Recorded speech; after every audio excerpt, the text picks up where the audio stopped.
Hey everyone, this is Kevin from thechesswebsite.com, and today we are in game number 9 of the 2021 World Chess Championship between Magnus Carlsen and Jan Nepo. It started to get exciting. 2 of the last 3 games have ended in a win. Magnus Carlsen winning game number 6 and game number 8 when he has the white pieces.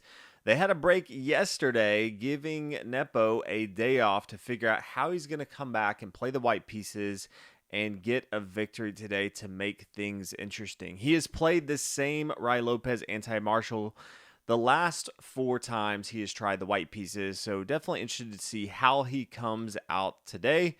You would expect him to play something different, and that's exactly what he does. Starts out with c4, the English opening, met by e6. Now, many times this is just going to get into the Queen's Gambit lines, but instead we see something even different. So pawn to g3, preparing to fianchetto to the king side of the board, pawn d5, and after bishop g2, then d4 from Magnus Carlsen. This is a pretty annoying pawn to deal with. Knight can't come to c3, which is typically what you see in the English opening. And so at some point you may expect something like pawn e3, try to break up this pawn. It can just get pretty annoying for white. Knight to f3, normal development move, preparing to castle on the king side, attacking this pawn. Knight to c6, development, defending this pawn on d4, castle, and then bishop c5. So Magnus Carlsen doing a good job finding a good sharp line to defend in this position. Remember, Magnus Carlsen is up 2 points in this series. He doesn't have to do anything crazy, but he also wants to make sure that Jan Nepo cannot get the initiative at any game. He does not want to face a loss at all. It's just Magnus Carlsen. This is the way he plays. Pawn to d3. Solidifying this pawn chain, also opening up for this dark square bishop to get involved into the game. Also opens up if white wants to play knight to d2. Position his knight over here to b3. He has some options since he can't play knight to c3, which is the preferred move for that knight on b1. Knight to f6, preparing to castle on the king side for Magnus Carlsen. Knight to d2. And then a5, so pushing a little bit on the queen side as he prepares on the queen to castle on the king side, decides, hey, yeah, I may have an attack on the queen side. Knight to b3, attacking the bishop. Magnus Carlsen not looking to give up his bishop yet, brings the bishop back to e7, and now we do see e3, just saying, hey, yeah, I want to get rid of this pawn on d4. It is pretty annoying. So we do see an exchange. Bishop takes here on e3. Knight to g4, attacking the bishop. And the bishop comes up here to c5. Says, yeah, if you want to exchange, I'll exchange off bishops, but I'm not looking to trade off my bishop for your knights here. Magnus Carlsen decides, yeah, I'll just go ahead and continue my development here, castling on the king side. Pawn to d4, so just pushing, trying to control the center of the board here. And then Magnus Carlsen pushes forward with pawn to a4. We do see the exchange here on e7 after queen takes e7, then knight to c5. It's a little outpost here for this knight on c5. And then Magnus Carlsen plays a3. And after the pawn takes, what I really like about Magnus Carlsen is I feel like most people in this position, they're just going to take down with their rook on a3. Says, yeah, that was a great exchange. I'm going to get an active rook here. This makes a lot of sense, and I think it's a really good play. But Magnus Carlsen just looks at this and says, double pawns, completely fine. You got a pawn of material. I can get that back at any point. I'm in no rush, so I'm just going to continue with my normal game plan of developing, controlling the center of the board, and so he wants to get his other rook active. I always want to put your rooks on semi-open files or open files. That's exactly what Magnus Carlsen does. Brings his rook to d8, attacking this pawn. So he's got his rook and his knight both eyeing down this pawn on d4. This pawn also is the defender of this knight on c5. So you always want to think about what material is defending specific pieces for your material, for your opponent, and then how can you attack that material. So rook to d8 doing a good job of attacking this pawn on d4. So recognizing that, the knight comes back to b3, says, yeah, I don't want this knight hanging out here with the queen attacking it, and it also does a good job of adding another defender on the d4 pawn. Knight comes back to f6, preparing to maneuver a little bit and attack more of the center of the board. Rook to e1. So Nepo doing the same thing, Magnus Carlsen trying to get the rooks towards the center of the board. This is controlling the semi-open e-file. And then now the queen takes here on a3. So Magnus Carlsen doing a good job of just allowing white to make some mistakes. He does not in this position, but always looking to give himself an opportunity to get the upper hand instead of just playing that rook takes here on a3 right away. Now the queen comes to e2. We see pawn h6. Pawn h4 from white was interesting to see. Anytime you fianchetto with your bishop on the king side of the board, and then you push forward with h4, it's a little tricky because there's a lot more room in front of your king. As long as the major pieces stay on the board, it could be difficult to hold on to king side safety. So something to think about. But Nepo also recognizes he has to be pretty aggressive. He is down 2 wins. And if he doesn't try something crazy, if he stays back and plays conservative, it is not going to work against Magnus Carlsen. So he has to take some risk, and h4 definitely lets you know that he is looking to come to play, and hopefully it works out for him. Bishop to d7, knight to e5, attacking the bishop. The bishop comes back here to e8. Magnus Carlsen, again, not looking to give up his last bishop here. Queen to e3, queen to b4, attacking this rook here on e1. There's definitely some exchanges that could take place where the queen could end up taking here on e1. Nepo decides, yeah, I just don't even want to worry about that. Brings his rook to b1, semi-open file. After the knight moves, there would be a discovered attack on the queen b4. We do see an exchange here after the knight takes e5. Then the pawn takes, and then the knight to g4, attacking the queen. The queen comes back here to e1, and then the queen takes here, and just absolutely better to go ahead and take the queen. You don't just want to take this pawn on c4. It looks tempting for sure, but this would be a mistake because then white could just play pawn to f3, or yeah, pawn f3, and then the knight is going to be trapped. So now you're going to see the knight take on e5, and then the queen take here. That'd be a very bad exchange for Magnus Carlsen. If you say, well, if the threat of here of pawn to f3, why even give your opportunity? Why give your opponent the opportunity to even take here on e1?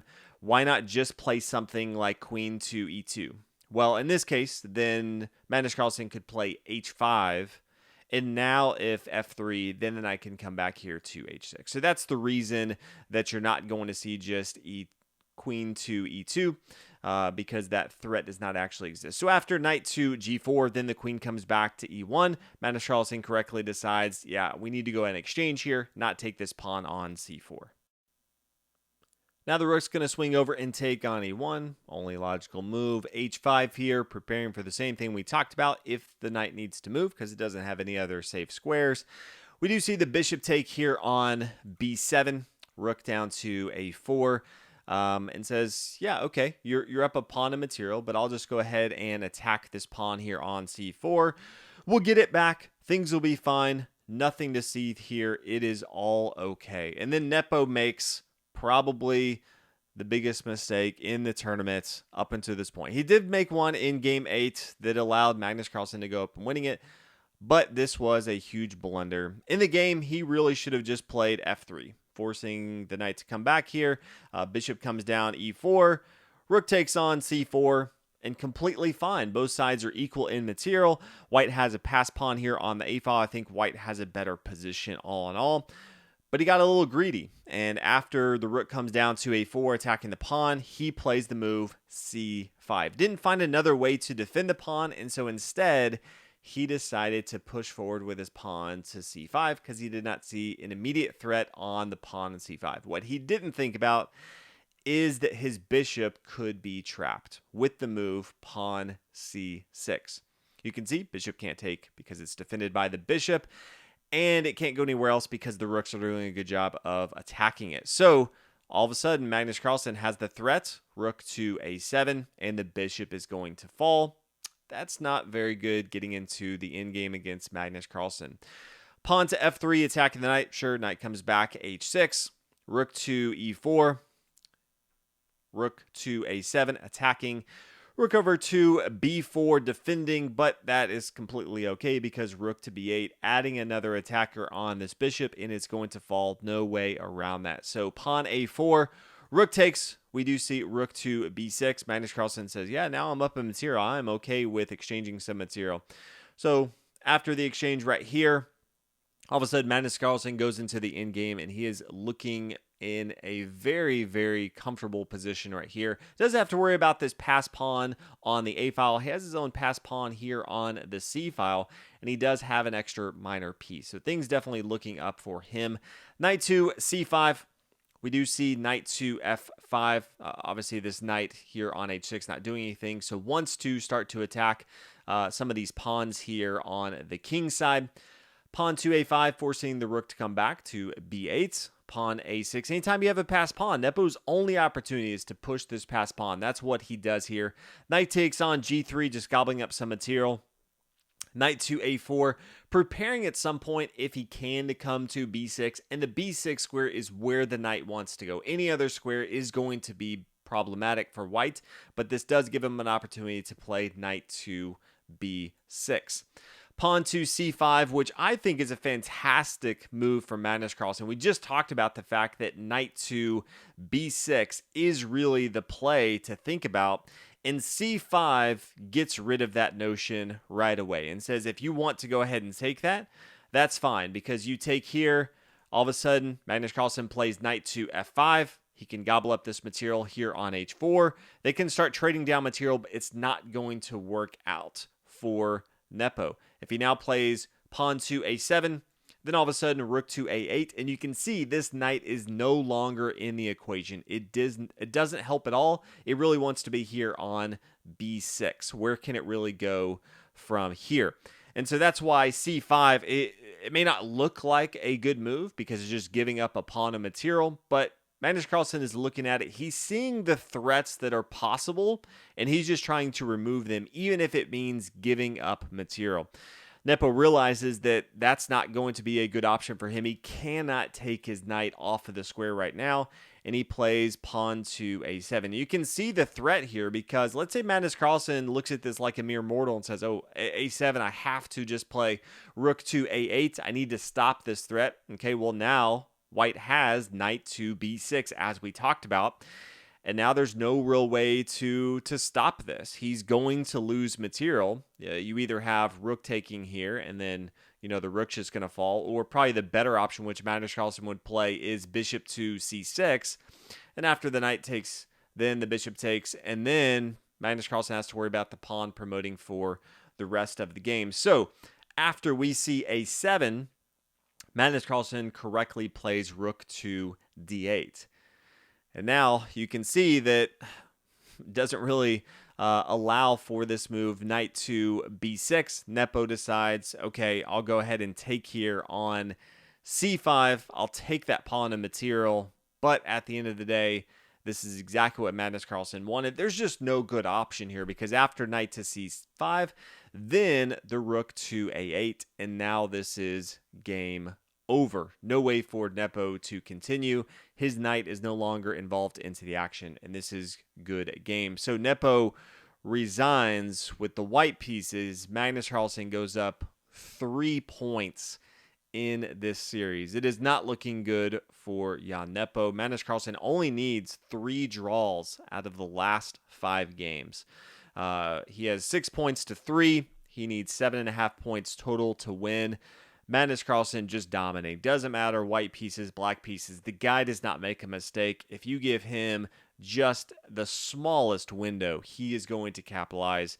He's going to crush you, and he's probably going to be the world champion yet again because that's what Magnus Carlsen does. So exciting match. You know, it's nice to see Jan Nepo trying something different, trying to be pretty aggressive, but he did make a huge blunder, and it cost him.